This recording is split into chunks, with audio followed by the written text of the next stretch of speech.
care if we take care of our health or our like our procreation. You know? Think about even like the Epstein thing, which look, nobody knows exactly, and I guess probably will never know exactly like the entire details of what type of intelligence operation this was. And even when people say like, oh, he worked for Mossad or something like that, you're like, well, somebody doing what Jeffrey Epstein was doing wouldn't have been like an employee of the Mossad. You know what I mean? They would have had an actor outside. We know already that he was organizing meetings for the Mossad and Russian like oligarchs. We know that Ehud Barak was coming over and like staying at his house and stuff.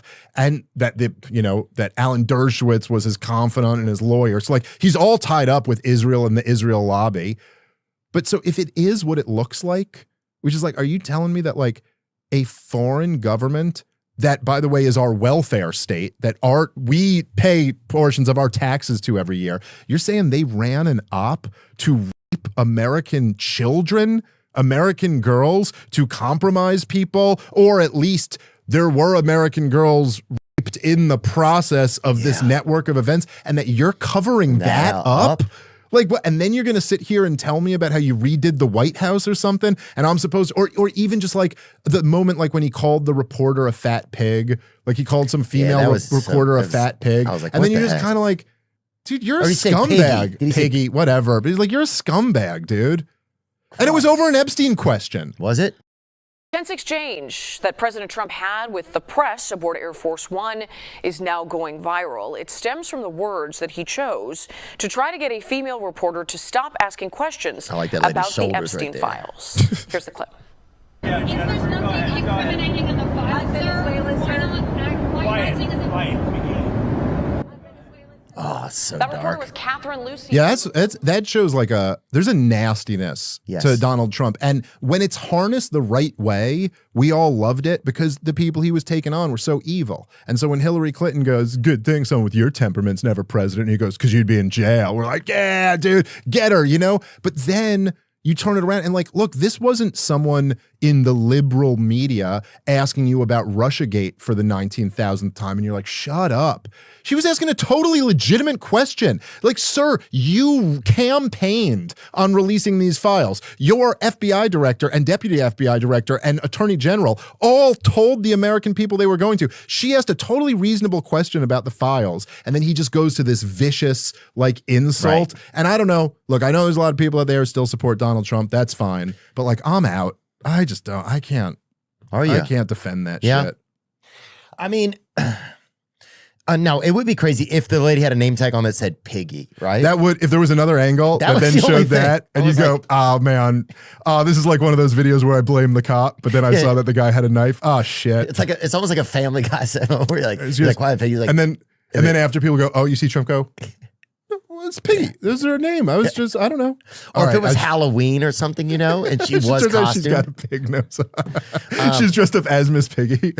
Yeah, that's the only way that I think that would have made sense. I'll apologize if that information comes out. That just, I think that irked me because like, it was like, you start to assume, okay, maybe the girl's thick or like or has some thighs or something like that, maybe, or it just isn't a body style that he likes.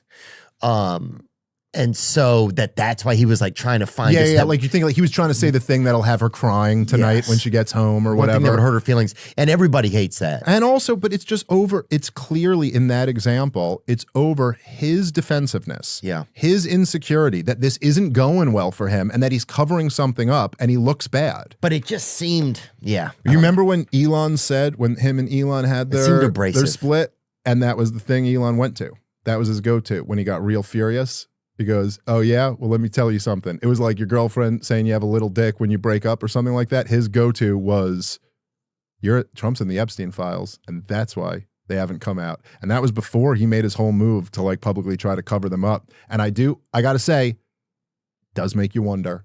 Does make you wonder what exactly did Donald Trump do? He definitely knew the guy. He definitely partied with the guy. Well, and he's on record. I don't know if you've ever seen this, a videotape of him talking about how Jeffrey Epstein likes the ladies young. Like he knew something about that.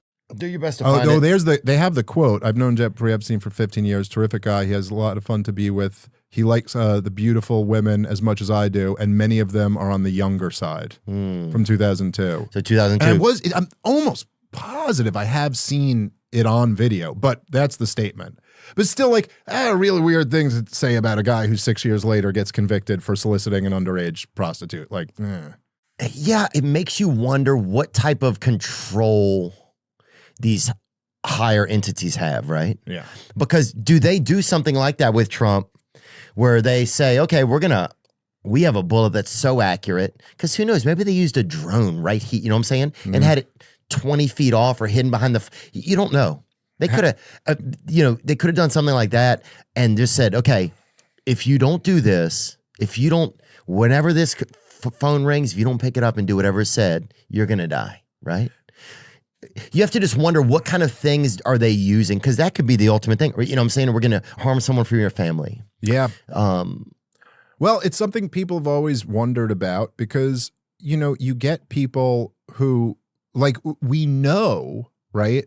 We know for a fact that these are people who will lie the country into war. So these are people who are comfortable with, like, killing a whole lot of innocent people for an agenda. And in fact, I think like Henry Kissinger even kind of said, like, his whole worldview was that once you rise to the upper echelons of power, there's no such thing as like morality anymore. This is like a grand chessboard kind of, And so, like, once you look at things like that, like, just think about, like, if if you're willing to make the decision to send Israel more weapons after you've seen what they're doing with those weapons, or even you'll go over there and, like Nikki Haley, autograph a bomb that's about to go be dropped. Like, even if you somehow supported what Israel was doing, which I don't know how you could, but even if you did, like, you'd go, look, it's so horrible that they have to do this, but they've got to get Hamas out, or more people will end up dying, or something, whatever your rationalization or justification was. You still recognize that a lot of these bombs are dropping on kids. I'm not going to autograph it. There's something like, it's so tasteless and evil. But so you're already that type of person. What else would they do to control people? Well, it seems like killing's not off limits. So it does make you wonder, like, what, and we know some things, like, from history, like, we know the way, say, like, the FBI was blackmailing Jack Kennedy, where they were basically were they? Yeah, they it's all been like well reported on and documented that in Jack fact, Kennedy, you mean John F. Kennedy. JFK. Yeah. So in fact, even in the movie that they did, they had, because his wife's name was Jack Kennedy. Jackie Kennedy. Yes. But they called him Jack for, that was his nickname. But no, they what's his name? The head of the FBI. The JFK movie? Hoover. John Edgar Hoover, like, presented Bobby Kennedy was the attorney general, and he presented him with a whole long like a document of all the women that JFK was cheating on his wife with, and then gave him a, like, don't worry, we have all of this, we'll make sure it doesn't get out. Hey, who are you thinking of nominating for a FBI director? Because I'm thinking you do me again, like, and they did. And he just had, and so there's all types of different levels of that shit. And you know what's messed up, dude, is, like, it's dark and it's twisted, but some of it also sounds kind of like there's an excitement and there's an addiction about the nefariousness. Yeah, I think so. There's something tantalizing about it, And I bet there's something, I bet that's true with just power. Right. Like, just the power has got to be a drug. Everything must just be. When I first started stand-up, so this would be like, I started in like late 2006, and this was somewhere in 2008. So I'd been doing comedy for like 2 years, and it was my first road gig that I ever did. Jay Okerson brought me, and it was in Detroit at Mark Ridley's Comedy Castle. And they, at the time, like, none of us sold tickets or anything like that, but they papered the room. So it was a full room. Yeah. And I had maybe been in front of like 70 to 100 people in, like, my biggest shows. And this was a 350 seat room, papered. I was super nervous, but they were an unbelievable crowd. Like, it was easy. They were just white hot. I was a brand new comic, it was probably doing, like, kind of horseshit jokes, but, like, they worked and I was getting laughs, but I had never done a room of like 350 people, and they were hot. They were just white hot. They just loved everything. It was easy. And just I remember the feeling of just killing with a room of 350 people, which I had never experienced before. And it be almost like just being like intoxicating.